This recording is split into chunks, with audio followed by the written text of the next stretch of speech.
Halo, selamat siang, salam sejahtera semua rekan-rekan mahasiswa. Kali ini saya akan mengajarkan materi dengan tema System Development Life Cycle.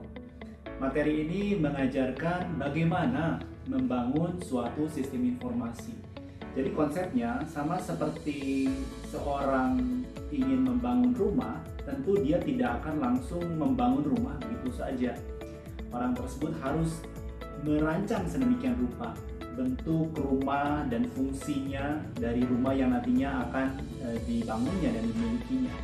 Demikian pula sewaktu kita ingin membangun suatu sistem informasi, melakukan pengadaan sehubungan dengan kebutuhan akan sistem informasi, tentu ada step by step proses yang juga harus dilalui.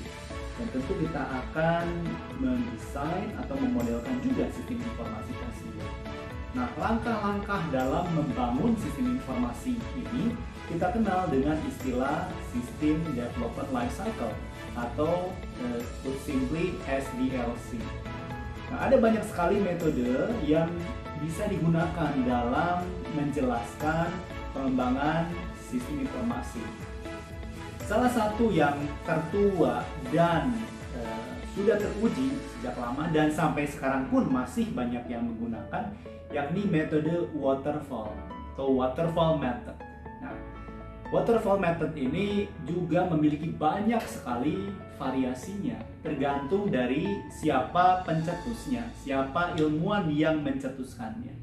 Ada versinya Raymond MacLeod misalnya, ada versinya H.L. Capron yang lain, dan sebagainya dan sebagainya. Nah, saya akan mengambil salah satu contoh yang paling sering digunakan dari waterfall method ini dalam membangun sistem informasi, yakni versinya Raymond MacLeod. Nah, Raymond membagi tahapan membangun sistem informasi ini atau waterfall method ini ke dalam 5 stage atau 5 tahap. Yang pertama adalah planning, yang kedua adalah analisis, yang ketiga adalah design, yang keempat adalah implementasi, yang kelima adalah fase penggunaan atau use phase. Nah, ini menarik ya rekan-rekan ya. Dikatakan juga waterfall method, tentu ada sesuatu yang mencirikan air terjun. Jadi sama seperti air terjun, dia mengalir dari atas ke bawah atau top down. Demikian pula metode waterfall ini mengarah seperti itu, dari atas ke bawah. Jadi prosesnya adalah langkah demi langkah, di mana tahap 1 planning itu harus beres sedemikian rupa sehingga akhirnya proses berlanjut ke tahap berikutnya, yaitu analisis. Analisis sudah harus benar-benar beres, tuntas, baru masuk ke fase desain. Desain benar-benar sudah rampung, beres, ya, terskemakan dengan benar, baru masuk ke implementasi, dan akhirnya implementasi masuk kepada fase use atau penggunaan. Metode ini sederhana, tapi juga ada kelemahannya. Kelemahannya seperti apa? Seandainya ada masalah di awal pengembangan, misalnya di fase 1 atau fase 2, maka proses pengembangan harus mengikuti siklus awal lagi. Jadi harus kembali ke fase permulaan lagi.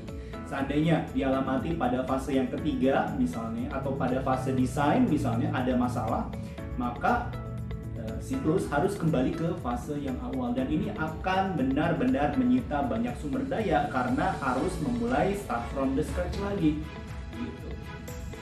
Nah, jadi sebenarnya tinggal kita pilih-pilih. Sekarang ini ada berbagai macam metode dalam membangun sistem informasi.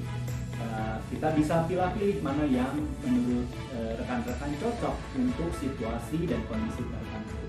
Nah, kita akan lebih mendalam membahas metode waterfall ini yang adalah versinya Raymond MacLeod. Jadi, pada fase planning, apa yang dilakukan pada fase planning? Sebenarnya, pada fase planning ini tentu ada pencetus yang lebih awal, di mana adanya suatu masalah dan juga tentu juga disinyalir tampaknya kita membutuhkan suatu solusi. Nah, fase planning akan memastikan apakah solusinya dari masalah yang terjadi ini adalah solusi sistem informasi atau tidak, begitu. Ya, mungkin juga ada berbagai macam pertimbangan yang lain ya, dari pihak manajemen, dari pihak user, dari pihak proses bisnis dan sebagainya. Nah, itu yang dilakukan pada fase planning.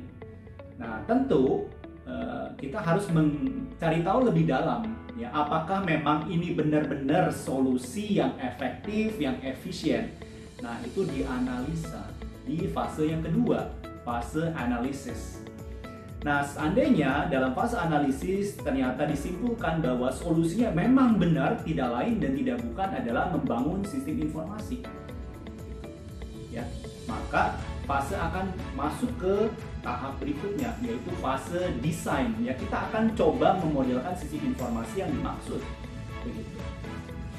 Nah, bisa banyak hal yang kita lakukan dalam permodelan ini, dan ada banyak sekali diagram yang bisa kita pilih-pilih. Dan umumnya, jikalau kita menggunakan metode waterfall, permodelan sistem informasi yang digunakan umumnya menggunakan diagram konteks dan data flow diagram. Jadi umumnya dalam memodelkan sistem informasi kita akan membuat dulu diagram konteks yang menggambarkan sistem secara general, dan akhirnya kita detailkan permodelan ini ke dalam DFD. Ada DFD level 1, DFD level 2, level 3, begitu ya. Kenapa ada DFD level 1, 2, dan 3? Karena ditujukan untuk mendetailkan proses yang terjadi pada sistem nantinya. Ya, dari diagram konteks kita breakdown menjadi DFD level 1. Level 1 mungkin belum menggambarkan secara spesifik, kita breakdown menjadi level 2 dan sampai level 3. Dan umumnya ya, proses pembreakdownan ini kita alamati hanya sampai fase atau DFD level 3 umumnya ya. Dan lebih daripada itu 4 sampai 5 dianggap bahwa mungkin saja proses pembuatan DFD kurang reliable atau mungkin kurang efisien atau efektif gitu, ya. Umumnya sampai DFD level versi 3. Oke, nah selanjutnya dalam fase desain ini kita udah punya nih rancangan dari sistem informasi. Kita akan coba merealisasikan tentunya ya sistem informasi tersebut karena belum kita punya gitu. Nah, dalam hal ini kita akan masuk ke stage berikutnya, stage yang keempat, yaitu implementasi. Nah, dalam hal ini, effort akan diupayakan semaksimal mungkin untuk membangun sistem informasi mengacu pada model, konteks, dan DFD yang sudah kita buat tadi. Misalnya, melakukan coding pemrograman, lalu juga membangun basis datanya, membeli perangkatnya, dan sebagainya. Nah, selanjutnya ya tentu juga dalam hal ini kita mulai menguji ya fase implementasi ini, apakah sudah berfungsi baik ya, fungsionalnya kita tinjau terkait dengan sistem informasi yang dibangun. Dan ini membutuhkan kerjasama antara sistem analis, programmer, dan juga user. Beberapa dari user mungkin diikut sertakan. Dan pengujian dalam hal ini biasanya dilakukan skema black box testing. Kita cari tahu nih apakah input sesuai dengan output yang diharapkan atau tidak gitu. Jikalau ternyata outputnya sesuai dengan yang diharapkan, berarti sistem berfungsi baik, seperti itu ya, itu namanya black box testing. Nah, setelah fase keempat kita masuk ke fase yang kelima, yaitu fase use. Dalam hari ini perusahaan dan user menggunakan sistem informasi untuk menyangga proses bisnisnya gitu. Dan ini adalah fase terlama dalam waterfall method. Kenapa? Ya karena yang namanya menggunakan sistem informasi kan bisa belasan hingga puluhan tahun sampai akhirnya sistem informasi ini tidak lagi layak atau tidak lagi bisa menyangga proses bisnis perusahaan kan. Sedemikian sehingga nantinya siklus kembali ke fase awal, yakni mendapatkan kembali sistem informasi baru yang lebih reliable. Begitu kurang lebih. Terima kasih setelah menyimak video ini.